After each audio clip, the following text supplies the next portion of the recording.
Hello, welcome back to Black Book Stacks. I'm your host, Toshonda Sanders, in a little bit of a different location so that we can cut down on some of the noise from outside my neighborhood, although it's rainy today, so there aren't as many people out on the street and you don't have to listen to their music and when I'm trying to talk to you about books, so that's ideal. Happy end of August, almost September. I hope you've been enjoying your summer reading. Thank you for your subscriptions and for your comments. They've been great. I'm going to jump in because I feel like I haven't talked to you about books in a long time. I've been busy reading for September, October, through the end of the year and then into January. And I read a lot for September, and it seems like 3,000 books are coming out next month. But some of my favorites, I don't really even know if I have a favorite from September, to be honest with you. But I will say that I did get this really beautiful My Darling from the Lions by Rachel Long, which is a poetry collection. Rachel Long is housed in London. She's a London poet. And I just love this cover. It reminds me very much of Solange. So I think this is a reprint in the US. And it comes out September 21st. So I read a couple of those. I really like them. Unfollow Me by Jill Busby, also known as Jill is Black, I think, on social media. I made it more than 25 pages into this one. I didn't really know that much about her until I started reading the book. And I'm wondering if her experience, basically like calling out white people on social media, led to Dear White People, which is, I feel like that is a stretch, but it feels like it might be the thing. Anyway, this comes out September as well. It's a collection of essays. They're really good. I really enjoy them. I just didn't make it very far into them before I had to put them aside.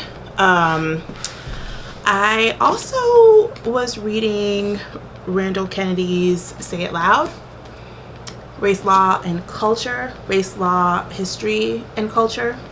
I have written a lot about Randall Kennedy in my life, not for anything like byline related, but I've written about his career for Oxford African American biography, and I've liked some of his books. The book I think about Obama's presidency, gosh, I think I have it here near me, but I can't remember the name of it off the top of my head. I've read a number of his books though. The point, I guess, is that I appreciate that that Randall Kennedy is a scholar who is not afraid to own his opinions, and at the same time,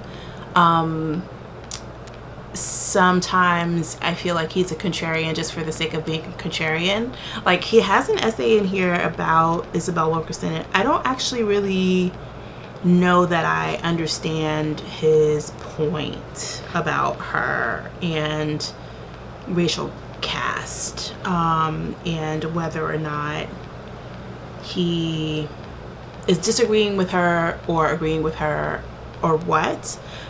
There's an essay also about his relationship to Derek Bell, who he considers basically a friend with whom he very much disagreed. And so, yeah, I mean, I feel like I really wanted to like this because I respect him and his scholarship, but I also felt like it's an opportunity for him to like have a bone to pick with folks or not, to just kind of assess kind of where he is in terms of the topics of the day. He does talk about, you know, the letters that circulated in academia after George Floyd protests of summer of 2020. And that's pretty interesting. I mean, you know, he lays out the question of whether or not academic freedom should extend to these racialized moments or not. And I think it's not even really a question of academic freedom so much as it is like, where do you draw the line in terms of the things that you require of an institution or ask an institution to do in the heat of a political moment. So those are all things like I think that are worth talking about, thinking about, if you want to. So those are my thoughts on those books. Gayl Jones has a beautiful new book out called Palmares. Probably saying that wrong. It comes out September 14th. I am also not, I have not made it very far into this one either. And I think it's because it's about a black slave girl who comes of age on a Portuguese plantation and is looking for a fugitive slave settlement called Palmares. I want to say I made it like 50 pages into this one. And, you know, I'm a fan of Gayl Jones. I think that I am tired of reading about slavery. And, you know, various states of freedom versus unfreedom. It's just like not my jam narratively at this moment. So that has nothing to do with her talent or her abilities as a writer. It's more just like my personal, like, if it's about slavery adjacent, I think I'm gonna not do that at this moment. So nonetheless, it comes out September 14th. So if you're a Gayl Jones fan, check it out. If you have already read it or started to read it, please let me know. Sorry I keep like rolling in on you, but that's my printer where I can put my books when I'm done talking about them is right below me. So I didn't plan that out. I'm gonna work on that for next video. Always a learning process, isn't it? So I would say for the fall, the next books that I'm gonna talk about are probably my favorites. There's one that I don't have the physical copy for that I really loved called Reprieve by James Mattson, and it's about this haunt in Nebraska, in Lincoln, Nebraska. It's just so well done. I don't really like horror or thrillers or things that are scary because, as I always say, being a black woman in America is scary enough, but I really enjoyed the sort of unconventional way that the story was constructed. The characters are really interesting and compelling. The plot is really like interesting and like it's such a page turner that's such a cliche, but it totally is. So Reprieve I think comes out in October, just in time for Halloween. So I definitely recommend that you pick it up. It's one to pre-order for sure. Of the October releases, I would say Monster in the Middle by Tiphanie Yanique is probably my favorite.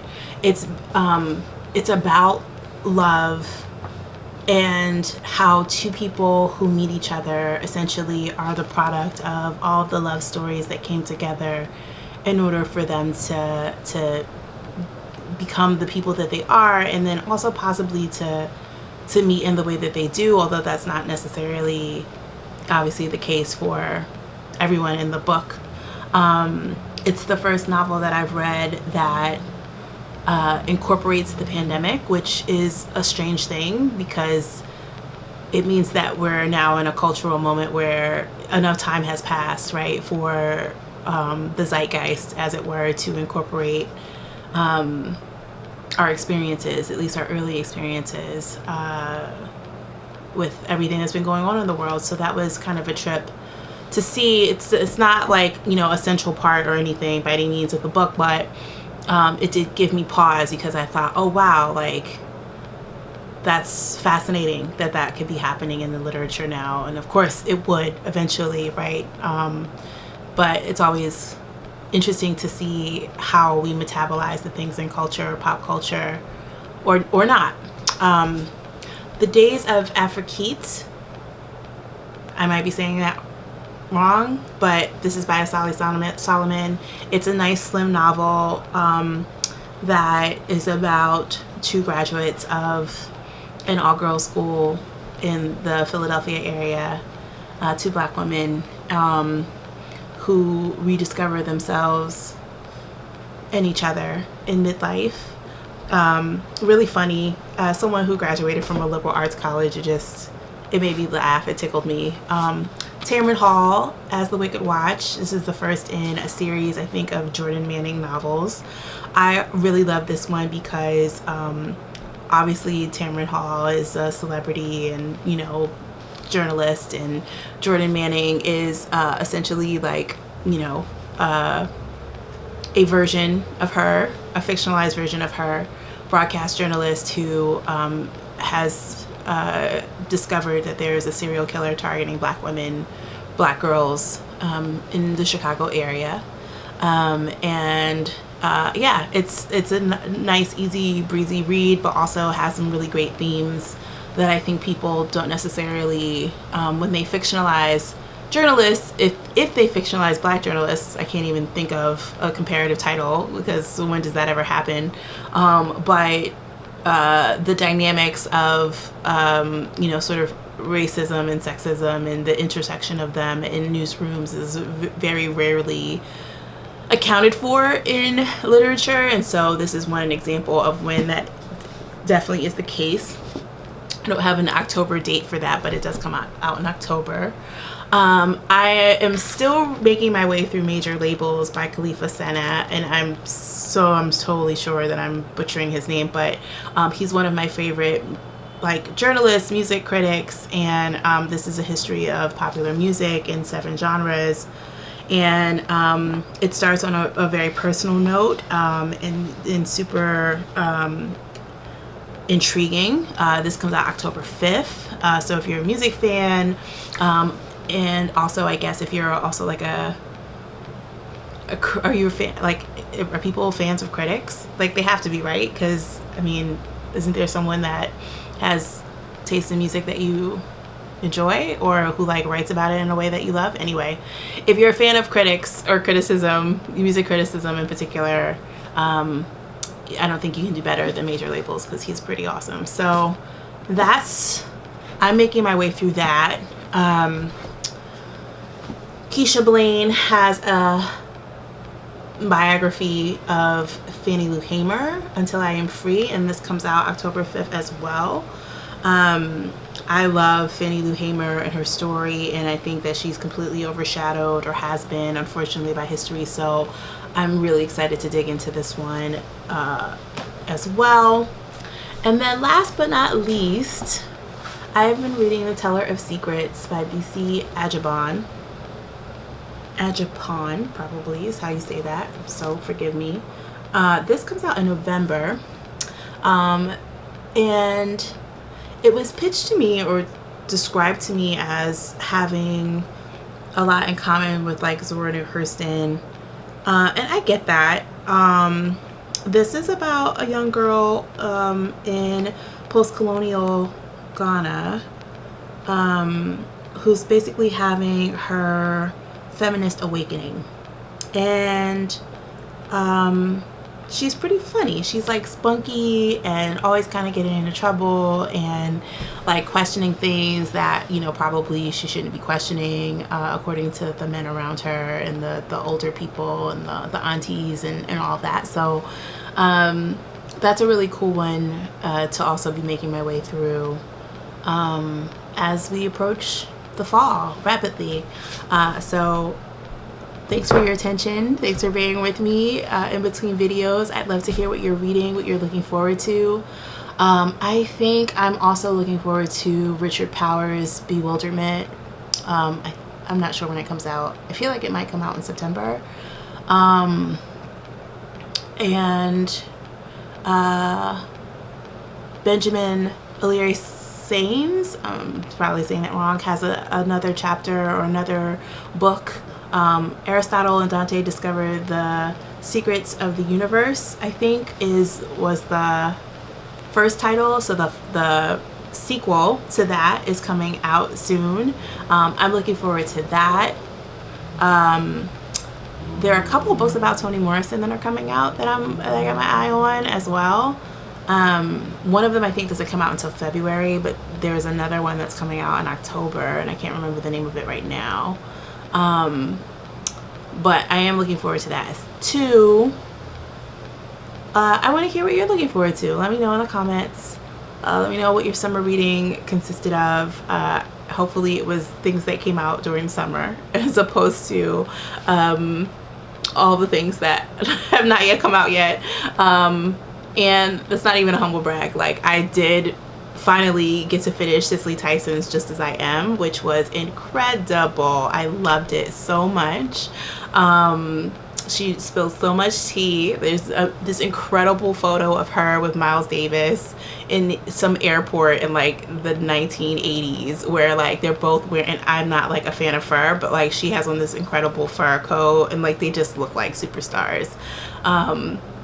They must have caused such a, I think they were like in Copenhagen, like in the Copenhagen airport, which it just like blew my mind.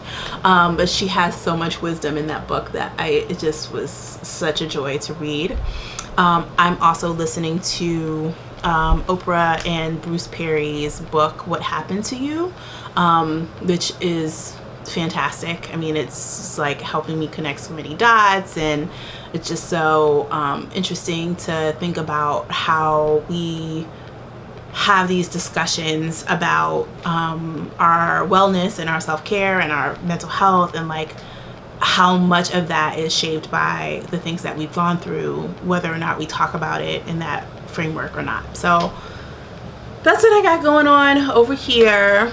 I'm gonna try to share more regularly some exciting book reviews and roundups now that summer is slowly going into our rear view. And looking forward to talking to you more about books in the meantime. Take care. Happy reading.